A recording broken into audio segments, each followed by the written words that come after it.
Hello, and welcome to our daily Advent devotional. I'm Pastor Denise, and I think I need to start off by apologizing up front. As I'm recording this, my cat, Chloe, has decided that she has to explore everything, and so you may hear some noises in the background. That's the 8 or 9 pound cat that's making a ruckus in the background.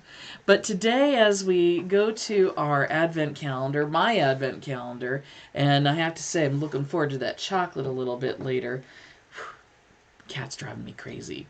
We also find a Bible verse. And so this morning we read from James chapter 2, verses 14 through 17. And we hear these words from the brother of Jesus our Lord.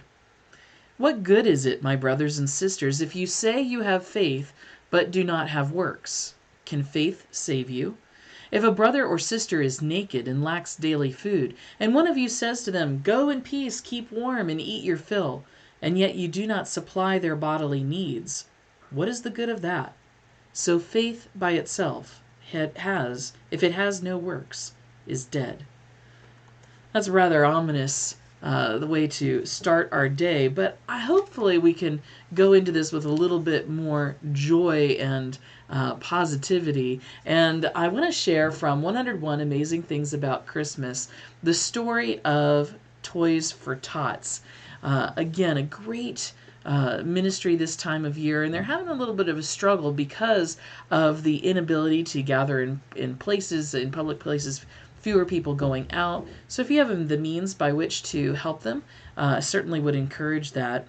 But the U.S. Marines, which actually sponsors the Toys for Tots program, specifically their Reserve Corps, it all began back in 1947. A woman by the name of Diane Hendricks had handcrafted some dolls, and she wanted to donate them to needy children. So she turned to her husband, Major Bill Hendricks, and said, where could we donate these? And put it on him to find an agency to help her with this. But when he struck out, rather than just saying, "Oh, well, that's too bad," instead she turned around and commanded her Marine husband, "Well, then start one." Well, that's exactly what he did. He and other Marines collected and distributed more than 5,000 toys to underprivileged children that year, 1947. And their local success led the Marine Commandant to direct that all the Marine Reserve sites implement a similar effort.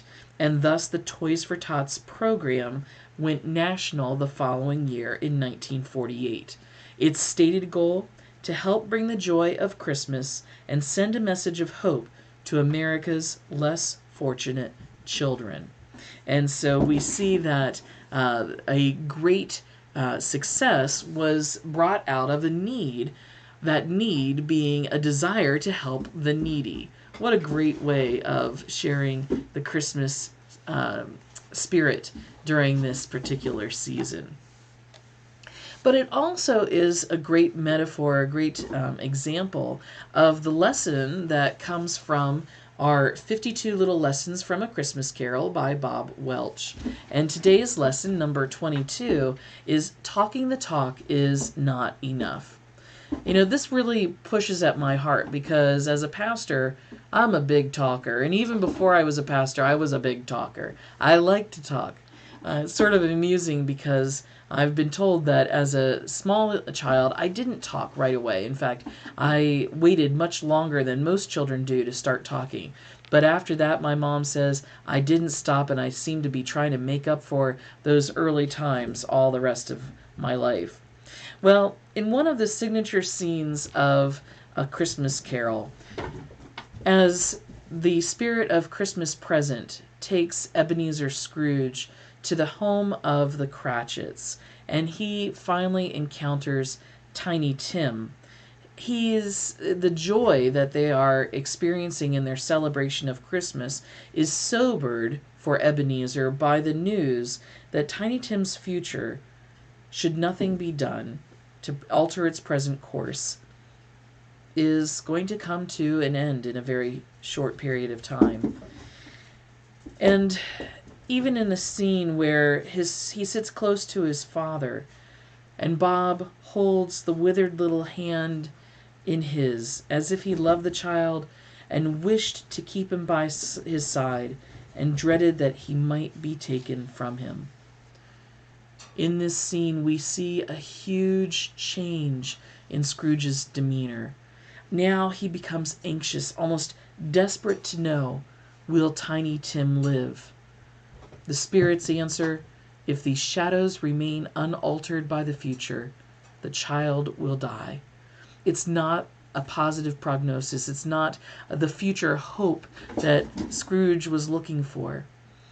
And when Scrooge responds with anguish and says, please tell me that he'll be spared, instead of offering him words of comfort, even words of instruction, the spirit of Christmas present throws back at Ebenezer his words from earlier in the day, that if the boy dies, it'll just decrease the surplus population.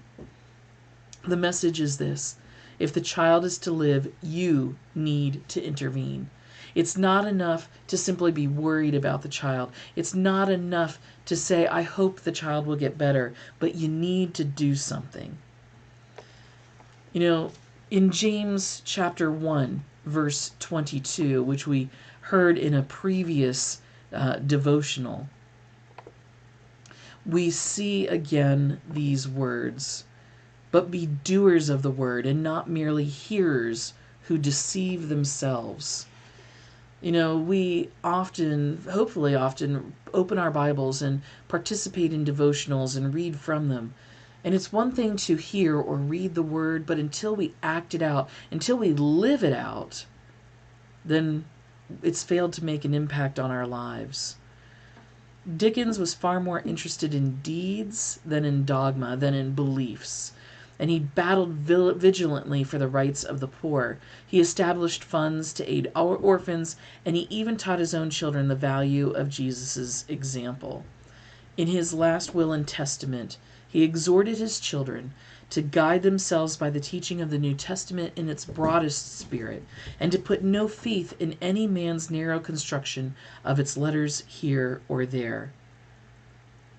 It was all about, don't just read the words and say, oh, that's nice, that's pretty, how does that benefit me? But rather take the spirit of the word, take the heart of Jesus for those who are in need, the heart for the poor, and do something about it. Be dedicated to serving those who don't have the same benefits. Jesus said, sell your possessions and give to the poor. In other words, take action. Provide purses for yourselves that will not wear out, a treasure in heaven that will never fail, where no thief comes near and no moth destroys. For where your treasure is, there your heart will be also. Where is our heart today? Where's yours? Where is mine? What is it that we are doing to make the world a better place for those in need, for whom the world is not a kind place? Do we merely say, oh, be well, be hungry, be fed, be warm, and then we don't offer food and we don't offer comfort or clothing? What is it that's going to make the difference and make us not just hearers and even speakers, but doers? How will we do today?